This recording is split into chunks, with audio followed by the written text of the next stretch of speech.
Chief minister award मिला, आसानी से मैंने 10th में भी अच्छी ग्रेड्स हासिल की, उसके बाद IIT में सिलेक्शन हुआ। तो ज़िंदगी में कभी ऐसा फेलियर नहीं देखा था, लेकिन UPSC ने पहली बार मुझे बड़े बड़े फेलियर्स दिखाए। निश्चित रूप से मैम, जहाँ तक मुझे याद है, मेरे पिताश्री की तो आवाज़ ही नहीं आ रही थी। वो तो एकदम खुशी से, उनकी आवाज़ में एक कंपन सा था, क्योंकि उन्हें ऐसा लग रहा था कि कहीं पिछली बार की तरह 2 बार जिस प्रकार से नहीं हुआ था, कहीं ये दोबारा फिर सैड ना हो जाए।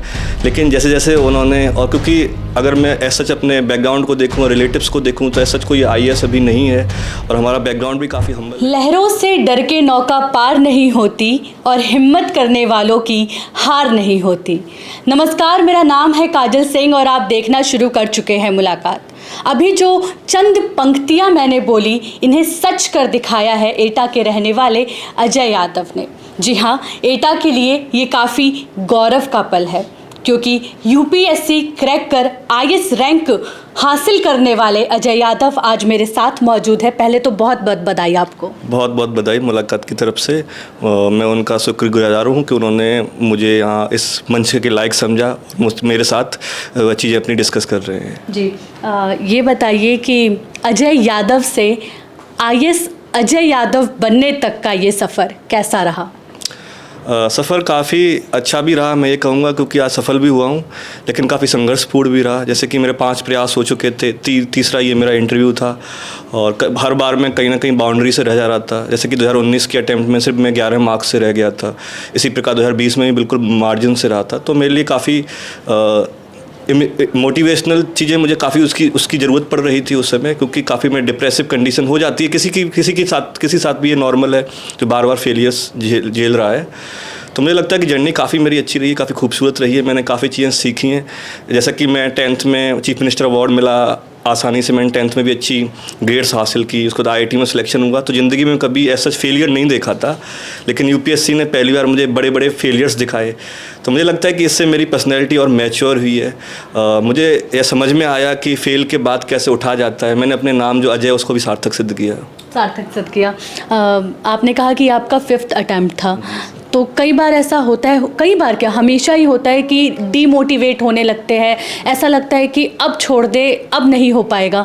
तो ऐसी कंडीशन में आपने खुद को कैसे मोटिवेट किया? क्योंकि अभी जो बच्चे जो ये खबर देख रहे हैं, उनके लिए भी अगर आप कुछ टिप्स दे सकें। निश्चित रूप से जर्नी मेरी काफ़ी लंबी रही है, और काफ़ी इसमें उतार चढ़ाव रहे हैं, और मोटिवेशन, इंस्पिरेशन काफ़ी आवश्यक होता है। जैसा कि कहा जाता है कि UPSC एक स्प्रिंट रेस नहीं है, मैराथन रेस है, जिसमें आपको कंसिस्टेंटली 10 से 12 घंटे पढ़ना है। तो मेरे स्टडी के दौरान भी काफ़ी डिप्रेसिव मूवमेंट रहे हैं। तो मुझे लगता है कि उस समय जो मेरे परिवारजन थे, जिस प्रकार से वह मुझे अक्सर मोटिवेट किया करते थे, जिसमें मेरी माताश्री का बहुत बड़ा योगदान रहा है, मेरी सिस्टर हैं, उनका एक बहुत बड़ा योगदान रहा है, मेरे चाचा श्री, मेरे पिताश्री, उन्होंने भी अक्सर जब भी फ़ोन पे बात किया करते थे, कहते थे कि आपके अंदर वो काबिलियत है कि आप हासिल कर लोगे। और क्योंकि एग्ज़ाम इतना डिफ़िकल्ट है, इतनी आसानी से पार कर लेना, और ख़ासकर IAS के साथ, ये अपने आप में एक चुनौतीपूर्ण रहा है। तो मुझे लगता है कि अपनी काबिलियत पे भरोसा रखो, खुद पे इस चीज़ पे कभी भी डाउट मत आने दो कि मैं सफल नहीं होऊंगा। अपना प्रयास जारी रखो, जैसा कि मेरे केस में रहा कि मेरे प्रयास जारी थे। मैं हर दिन के साथ अपने आप को और बेहतर बना रहा था। जो भी कमियां आ रही थी उनको बहुत बारीकी से देख रहा था। किसी प्रकार के डिस्ट्रैक्शंस मैं अपनी लाइफ में नहीं ला रहा था, चाहे कोई सोशल मीडिया प्लेटफॉर्म हो, चाहे बहुत अधिक रिलेटिव से बात करना हो, ऐसा कुछ भी जीवन में नहीं था। ऐसे लोग जो मुझे अक्सर मोटिवेट किया करते थे, जो पॉजिटिव एनर्जी दिया करते थे, वही मेरे आसपास रहते थे। तो मुझे लगता है कि ये अकेला मेरा प्रयास नहीं है, एक सामूहिक प्रयास है, उनका इंस्पिरेशन है, मोटिवेशन है, जिसका आड़ बस में सफल रहा। जो मैंने आपके बारे में जब आपके पिताजी से बात की, तो मुझे ये पता चला कि 3 साल की उम्र तक जो है आप ग्रामीण क्षेत्र में रहे, वहाँ से फिर आपने कुछ सालों तक पढ़ाई की। तो उसके बाद का ये सफ़र कैसा रहा? जी मैम, मैं लगभग क्लास 3 तक ग्रामीण क्षेत्र में रहा, और लगभग मैं क्लास 4 तक लगभग हिंदी माध्यम का एक छात्र भी था। लेकिन उसके बाद मेरे पापा श्री इधर एटा में शिफ्ट हुए।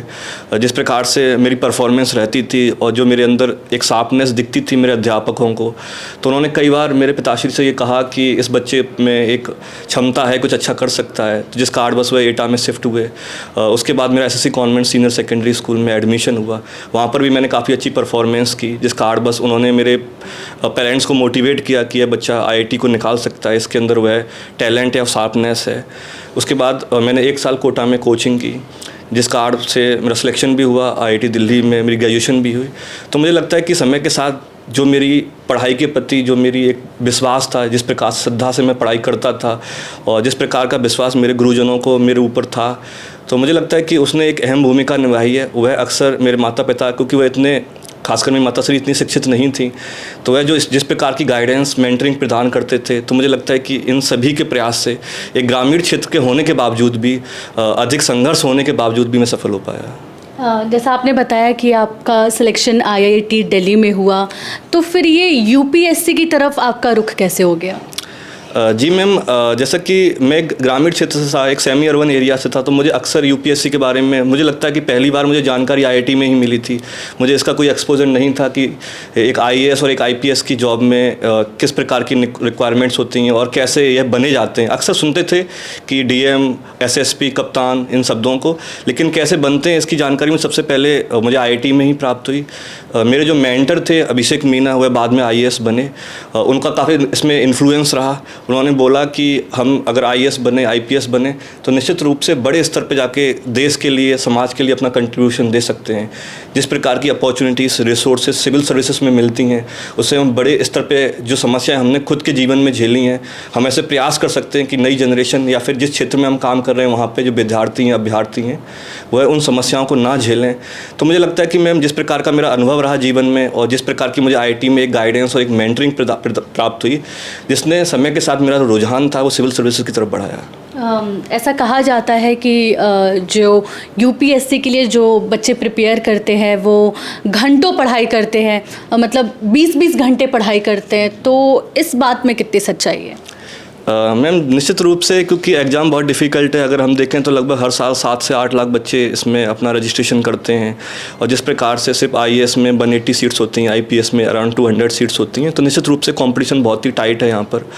और कई बार देखा जाता है कि जो टॉपर्स हैं वो अपनी रैंक इंप्रूव करने के लिए भी इसे बार-बार इस एग्ज़ाम को देते हैं। तो निश्चित रूप से पढ़ने की इसमें काफ़ी आवश्यकता है। अगर मैं अपनी खुद का अनुभव बताऊं तो लगभग 10 से 12 घंटे पिछले 4 साल से मैंने लगातार पढ़ाई की है। और अगर प्रीलिम्स मेंस के टाइम पे लगभग ये घंटे काफ़ी बढ़ जाते थे, 14 से 15 घंटे हो जाते थे। तो मुझे लगता है कि यह सिर्फ मेरी ही पढ़ाई नहीं है। अगर मैं, मेरे साथ जो और भी जो मेरे दोस्त जिनका सिलेक्शन हुआ है, उनकी भी लगभग यही स्टडी रहती थी। 10 से 12 घंटे एक नॉर्मल पढ़ना पड़ता है, क्योंकि जब एग्ज़ाम की डिमांड ऐसी हो और इतना वास्ट सिलेबस कंप्लीट करना हो, इतना एक्सट्रीम कंपटीशन हो, तो मुझे लगता है कि कंसिस्टेंसी के साथ एटलीस्ट 10 से 12 घंटे पढ़ने की आवश्यकता है। आपके सब्जेक्ट्स क्या क्या थे? अगर मैं UPSC की बात करूं तो जैसा कि GS के सब्जेक्ट सभी के कॉमन रहते हैं, ऑप्शनल मेरा ज्योग्राफी था। जी। जब आपका इंटरव्यू हुआ, उस पल में ऐसा कोई सवाल जिस पर ऐसा लगा कि शायद इस वजह से इस बार भी सिलेक्शन ना हो पाए? मैम, अगर मैं बात करूं तो इस बार मेरा UPSC में खासकर इंटरव्यू का एक्सपीरियंस काफ़ी अच्छा रहा था। जो हॉनरेबल प्रीति सुदान मैम है, उन्होंने मेरा इंटरव्यू लिया था, और इंटरव्यू के दौरान उन्होंने काफ़ी प्रशंसा भी मेरी की थी। जिस प्रकार से उन्होंने देखा था कि एक कमज़ोर वर्ग से और एक कमज़ोर बैकग्राउंड से मैं आया हूँ, और जिस प्रकार से मैं उस समय कार्य भी कर रहा था। इसके अलावा उन्होंने मेरी परफॉर्मेंस को भी अप्रिशिएट किया था कि मैंने IIT से ग्रेजुएशन की है, BTech प्रोजेक्ट को सक्सेसफुली कंप्लीट किया है। लेकिन अगर मैं एक मोमेंट की बात करूं तो मुझे लगता है कि मैं ऐसा कोई बहुत बड़ा डाउन मोमेंट नहीं था इंटरव्यू में, लेकिन कुछ ऐसे सवाल थे, जैसे कि उन्होंने मुझसे पूछा था कि आपने आंध्र प्रदेश में सीत्रा टेक्सटाइल पार्क के बारे में सुना है। तो वहाँ पे मैं थोड़ा डाउन हो गया था, जिसका कारण बस मैम ने कहा था कि अजय, मुझे लगता है ये तुम्हें पता होना चाहिए था। ऐसा अगर मैं बात करूं तो ओवरऑल मेरा इंटरव्यू काफ़ी अच्छा रहा था, और कई बार उन्होंने मुझे अप्रिशिएट भी किया था इंटरव्यू के दौरान।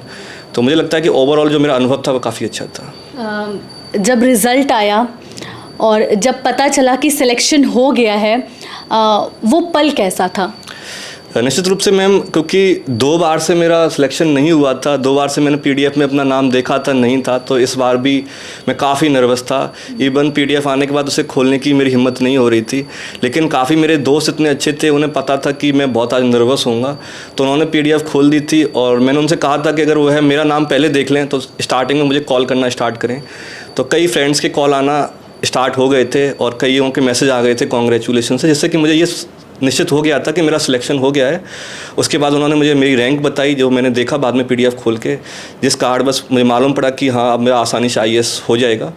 तो मुझे लगता है कि मैम वह मूवमेंट काफ़ी मेरे लिए खुशी का था, और उसके बाद ही क्योंकि मेरी माताश्री का एक बहुत बड़ा योगदान रहा है, वह कम शिक्षित होने के बावजूद भी जिस प्रकार का उनका कंट्रीब्यूशन रहा है, वह अक्सर हमें सुबह जगाती थी, जिस कारणवश मैंने भी ये पहले ही ठाना था कि अगर मेरा सिलेक्शन होता है तो सबसे पहली खुशखबरी मैं अपनी माताश्री को ही दूंगा, जिस कारण सबसे पहला फ़ोन भी मैंने उन्हीं को ही किया था। माताश्री का बार बार आप नाम ले रहे हैं और आपने ये भी बताया कि ग्रामीण क्षेत्र में रहते थे, क्योंकि स्कूल में ऐसा कहा जाता था कि बच्चा बहुत अच्छा है पढ़ाई में, इसलिए पिताजी एटा शिफ्ट हो गए। तो जब माता पिता को ये पता चला तो मैं ज़रूर जानना चाहूँगी उस वक्त का वो पल कैसा था, उस वक्त माहौल कैसा था? निश्चित रूप से मैम, जहाँ तक मुझे याद है मेरे पिताश्री की तो आवाज़ ही नहीं आ रही थी, वो तो एकदम खुशी से उनकी आवाज़ में कंपन सा था, क्योंकि उन्हें ऐसा लग रहा था कि कहीं पिछली बार की तरह 2 बार जिस प्रकार से नहीं हुआ था कहीं ये दोबारा फिर सैड ना हो जाए।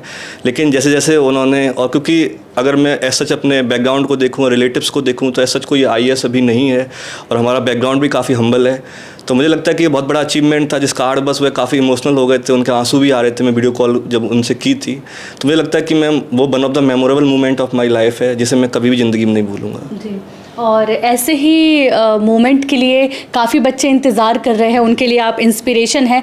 इस बात के लिए आपकी जितनी प्रशंसा की जाए वो कम है। उन बच्चों के लिए क्या कहना चाहेंगे? मैम, मेरा मानना है कि जिस प्रकार से मेरे जीवन में संघर्ष रहे, ग्रामीण क्षेत्र से था, एक कमज़ोर वर्ग से था, उसके बाद सही प्रकार की मेंटरिंग नहीं थी, मुझे सही प्रकार से सिविल सर्विसेज के बारे में जानकारी दिल्ली में ही प्राप्त हुई। अगर मैं इस बैकग्राउंड से आके सफल हो सकता हूँ, कई बार फेल होने के बाद सफल हो सकता हूँ और एक साधारण छात्र होने के बाद सफल हो सकता हूँ, तो मुझे लगता है कि 3 चीज़ें जो हर स्टूडेंट अगर अपनी लाइफ में जो सिविल सर्विस की प्रिपरेशन कर रहा है अगर फॉलो कर ले, पहला तो कंसिस्टेंसी है कि उसे 10 से 12 घंटे कंसिस्टेंटली पढ़ना है। दूसरा, सही प्रकार की गाइडेंस, वह उन्हीं छात्रों के लिंक में रहे जो सही प्रकार की गाइडेंस लेते हैं, या फिर ऐसे टॉपर्स या ऐसे सीनियर्स जो सही प्रकार की गाइडेंस दे रहे हैं उनसे वह अक्सर बात करता रहे, ताकि उसकी दिशा कभी ना गड़बड़ हो, ताकि उसके अटैम्प्ट्स कभी भी ख़राब ना हो। तीसरा, मुझे लगता है कि वह किसी ना किसी को अपना इंस्पिरेशन का, मोटिवेशन का जरिया बनाए, क्योंकि एग्ज़ाम बहुत ही कॉम्पिटिटिव है, इसमें मल्टीपल फेलियर्स होने के चांस हैं। ऐसे में बहुत आवश्यक हो जाता है कि कोई आपके साथ रहे जो आपको मोटिवेट कर सके, इंस्पायर कर सके, डिफ़िकल्ट सिचुएशन में आपको आपकी काबिलियत के बारे में बता सके। तो मुझे लगता है कि अगर यह सभी 3 कदमों को सही प्रकार से किया जाए तो जिस प्रकार से मैं सफल हुआ हूँ, कोई भी अभ्यर्थी सफल हो सकता है। आपके लिए वो मित्र कौन रहा जिसने आपको मोटिवेट किया? तो मुझे लगता है कि मैम, कुछ मेरे जो फ्रेंड्स हैं जिसमें कि दिनेश अटल हैं, विजेंद्र मीना हैं, केशव है, इसके अलावा सबसे बड़ा जो योगदान रहा है वह मेरी माताश्री का और मेरी सिस्टर का रहा है। वो अक्सर शाम को 8:30 बजे मुझसे बात किया करते थे और मुझे लगता है कि हर दिन उन्होंने बोला है कि तुम बनोगे, तुम्हारे अंदर वो काबिलियत है, तुम आसानी से इसे प्राप्त कर लोगे। और जो उनका मुझ पर एक अटूट विश्वास था, तो मुझे लगता है कि मैम वह एक बहुत बड़ा जिसका एक कारण रहा है आज मेरे सफल होने में भी। अजय यादव जी को सिर्फ मुलाकात की टीम ही नहीं बल्कि पूरे एटा की तरफ से बहुत बहुत शुभकामनाएं, क्योंकि इन्होंने सिर्फ अपने परिवार ही नहीं बल्कि पूरे ज़िले का नाम रोशन कर दिया है। और देखिए, जैसा इन्होंने अपने बारे में बताया कि संघर्षों से डरे नहीं, लड़े डटे और आज 276 रैंक हासिल कर IAS बने। तो देखिए, इनका जीवन भी बहुत लोगों के लिए प्रेरणादायक है। नमस्कार।